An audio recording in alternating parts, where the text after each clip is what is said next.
So I came up as a story producer predominantly. Like did a bit of casting, did a bit, I've done some field work, but most of my gigs like coming up through the ranks was as a story producer.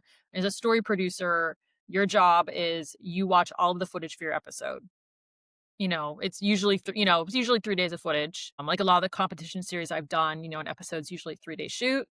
You're watching all of the footage and then you're figuring out kind of like what the story is or how you want to tell the story. In a competition series, there are certain format beats. There's going to be you're introducing the challenge and then, you have the challenge itself and then you're going to have eliminations. There's certain structure that is going to exist within each episode, but how it plays out and what you choose to highlight is at kind of at the discretion of post and what makes the best story. So, this role, the story producer role it's a post I know there's story producers in the field as well. I mean, my experience of it has been predominantly as a role in post, and it's a role that I haven't seen outside of the reality TV industry.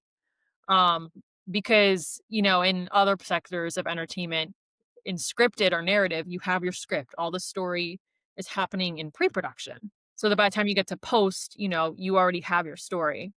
Whereas in nonfiction, in documentary, and reality TV, a lot of that work is happening in edit. It's happening after everything's been shot. You're finding the story.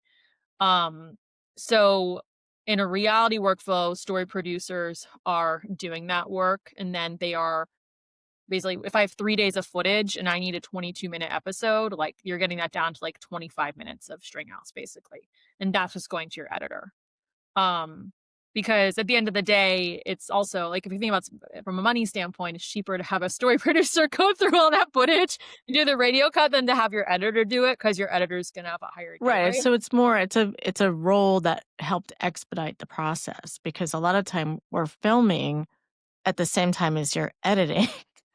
Right, yeah. Because so like a story producer kind of bridges that gap between what we're getting in the field and what the editors are putting together.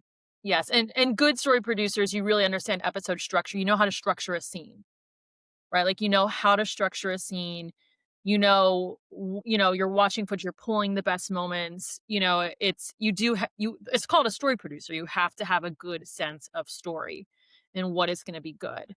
And you're always trying to balance, hey, what are the moments in the footage I'm seeing that are really good? And then what's that we want to use? Where are some of the unexpected things that happen on set that maybe can amplify this? And then what is the overall big picture for this episode? Because you have to keep that in mind too. You can't just go completely off the rails. And particularly if you're working on, something like Alone or any of the Real Housewives or any docu-soaps where you have storylines that arc across a season, that arcing across multiple episodes. You can't just like go rogue, Yeah. in Yeah. one episode. Yeah. You're just has to tie into a whole season, and on Alone and on the shows I work on where you do have storylines that arc, it's my responsibility to track those arcs and look at the work that each story producer and editor team is doing and make sure not only, hey, is this story cohesive for this episode, but how is it tying into the overall big picture of the season and is this tracking? So it's a writing job. We're not writers or screenwriters in the traditional sense, but it's a writing job. And in reality and especially in documentary, editors do a lot of that work. You need to have a really good story sense as an editor. I mean, the best editors that I work with are not only amazing editors, but they can cut a scene. Like they're also essentially story producers as well. And they know how to cut a scene and how to make it flow for story.